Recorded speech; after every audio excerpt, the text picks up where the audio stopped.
Is there a question you receive you can't stand to answer? No, not really. I'm very open, very blunt. So I don't put myself out there for there to be a question I can't stand to be asked. So it's like, no. Do people ever question your sexual orientation? Well, I'm so raw. This physique so fly.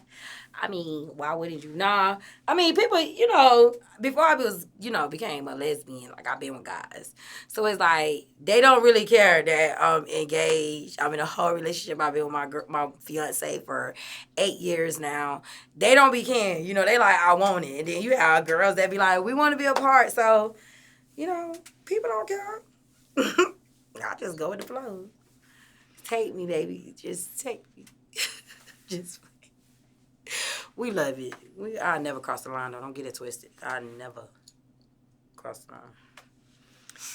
When it comes to your first sexual experience, which gender was that with? A guy. Because it would have been with a girl, but I ran. She had got like a hotel room. It was so cute, Valentine's Day. And then, I was like, oh, I got to go downstairs and get something. And I never came back. Because I was like really nervous, really scared. So. Remember what age this was in your life? Yeah, I was like, literally, I had just turned 18. Because this was right after my birthday. Yes, this was like right after my 18th birthday. So sad, tragic. Now, you in today's times, what do they say? You left me on red? You left her, in a sense, on red. Yeah, I did. I felt so bad, but she's still my friend. Well, she was my friend, not no more, but I had to reconcile everything, apologize, and she understood why, because, this is my first time. Like, never been with no girl ever did this stuff before, so it's like, no. And I left. So can you explain how that situation was able to be repaired at that time, going through that scenario there? I just apologized because it still was when I was a freshman in college at this point. So when you go home for the summer, you still going to see the people that you used to chill with in high school, this, that, and the third. So, I mean, I just went there and was like, I'm sorry. As soon as I seen her, I was like, I'm sorry. I knew I was wrong because, she was calling. I wasn't answering because I was like, man, I feel so bad. But, eventually she'll understand. And, yeah. So when you apologized to her, you were apologizing on text? No. When I seen her at her job. Oh. Yeah, I went to her job. I knew exactly what she worked at. Oh. She probably still worked there to this day. But, yeah. I see her on her job. I was like, I'm sorry. And this was like the next day type of thing? No. Hell no. This is literally like a year. This is right before I went to college. This is my senior year in high school, right before I went to college. I went to college in June. I graduated May. I was in summer school in June. My mom was not playing. So this was when I came back in May, like for summer break, because I didn't start summer school until my sophomore year, with just staying up there and not coming home. So when I came home, I knew I was going to see her eventually, like, this is somebody this is the only person I really was, like, giving my time to before I left and went to college, so. No, but what I'm trying to get at here is how this story ended, if you get my drift. It didn't end. I just apologized, and now we just cool. We double-tap each other pictures here and there on Facebook. It was no bad blood. She was in a relationship, so it's not like I went back to rekindle some shit. I just went back to apologize because I know how I left her in that room after I did this nice gesture, spent this money, you know what I'm saying? So it's like, I feel bad. So I just apologize and left it at that. I ain't get her no money back if that's what you're trying to get at. I ain't offer nothing. What I'm offering anything for. No, but that's what I was trying to get at was exactly, I'm just picturing someone in a hotel room left all alone. And the other person, she better watch TV or something. And the other person just bounces. I'm just wondering, how does that just when does the apology come in? How does it just... The apology came a year later when I came back from Tallahassee, Florida. I popped up at her job because I knew she was at work. How I knew is that I called to see if she was there, and they said she was. So I drove all the way out there to her job, and as soon as I seen her, I said, I'm sorry. We started laughing, and I was like, and I know you're in a relationship. I don't care, and so am I, and you still gonna be my friend. And I walked out, and I left. You don't understand? I'm a Sagittarius, so it makes sense to me.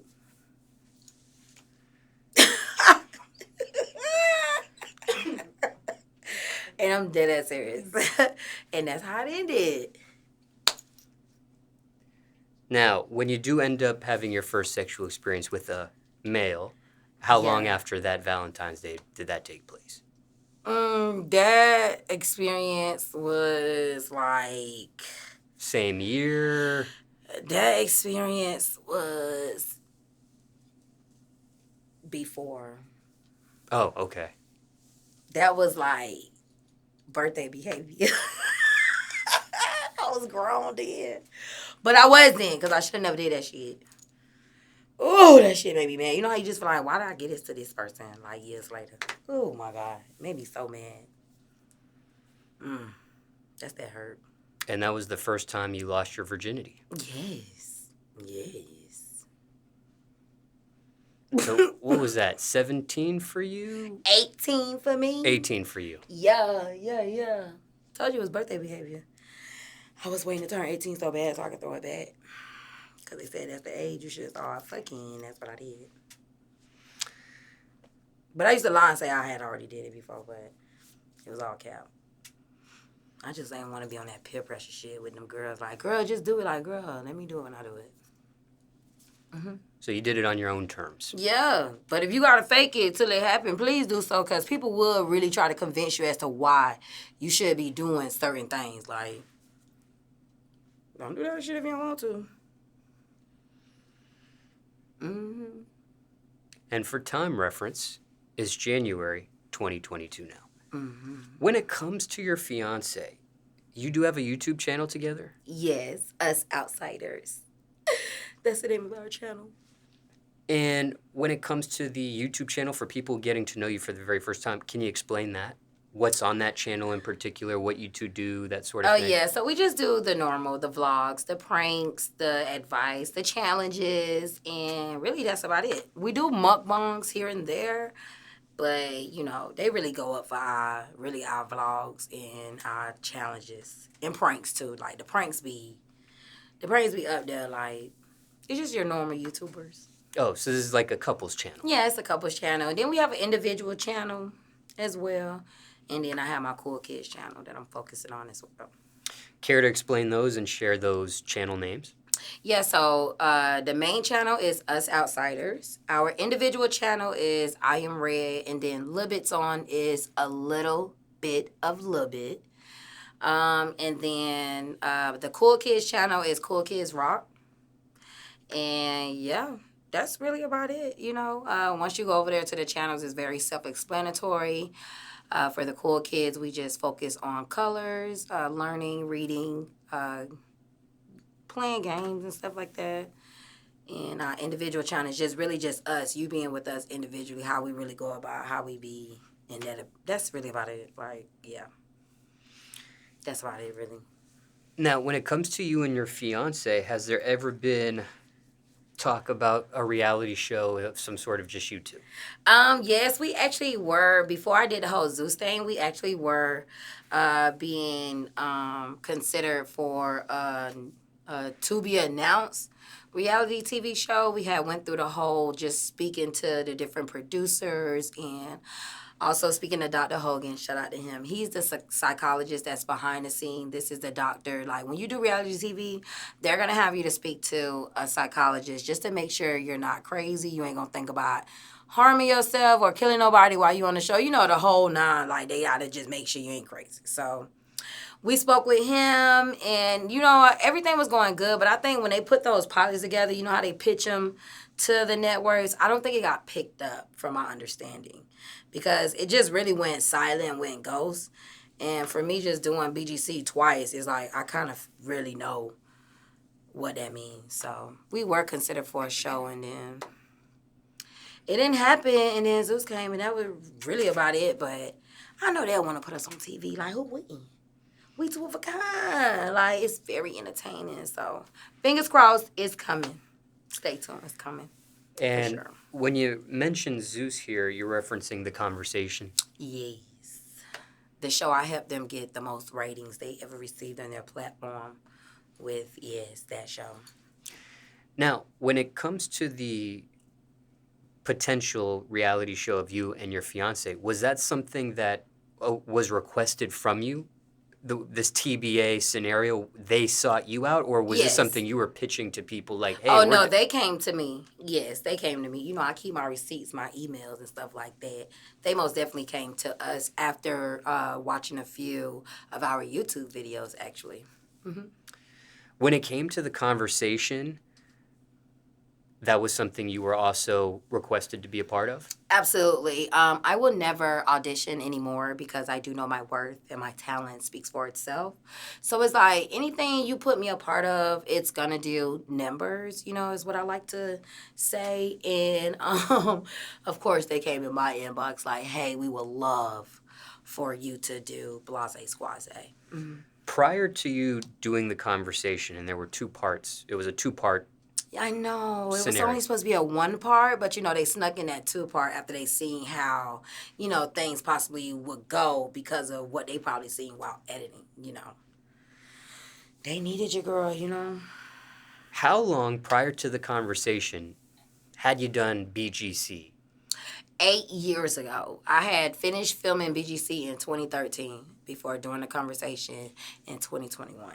Between 2013 and 2021, had you been requested to be a part of other reality TV scenarios as well? I wouldn't say reality TVs. I was requested to be to audition for Better for Worse, Tyler Perry, and I did go to Tyler Perry Studios before he got the one that he's at right now. This is the one he moved from.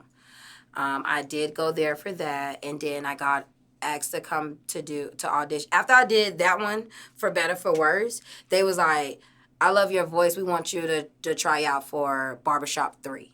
And that's when, you know, I came back to Atlanta, audition. But, you know, when you're like, you're not an actor or actress and you don't know what move stage left or, you know, or try it this way with them using acting words, I would say. Like, I was like, I don't know what that mean. Like, I'm a free agent. I'm just out here chasing a dream and just, you know, trying to read this how you need me to read it. Like, can you explain it a different way? So it's like I most definitely was asked to audition for a few things. And I didn't get the parts, but I did get to meet August Alsina.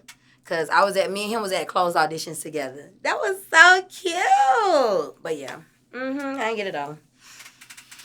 So they weren't reality TV scenarios. These were actual Yes, this actress. was actually, actress roles. Like, I was like, oh my God, I will always cherish this moment. Like, it was beautiful. But yeah, your girl coming though. You know, we gonna figure it out. So from 2013 to 2021, you hadn't been asked to be part of any reality TV until... And then I wasn't seeking any because I still was on probation. Y'all have to understand, I was on felony probation when I was filming Bad Girls Club season 12 and 13.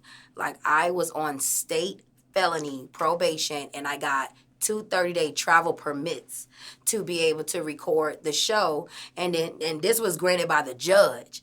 And then after recording the show, that's when I had to turn myself in to do my plea agreement, which was the 11 months and 29 days. Because your girl first offer was 5 years, and that's just what's not going to happen. So I did 11 months, 29 days, but I also agreed to 3 years probation, and that was without early termination. So I had to do those 3 years from 2013 to 2016. So it was just a lot going on, trying to turn in community service hours, paying restitution, not smoking, because, you know, they do random drug tests.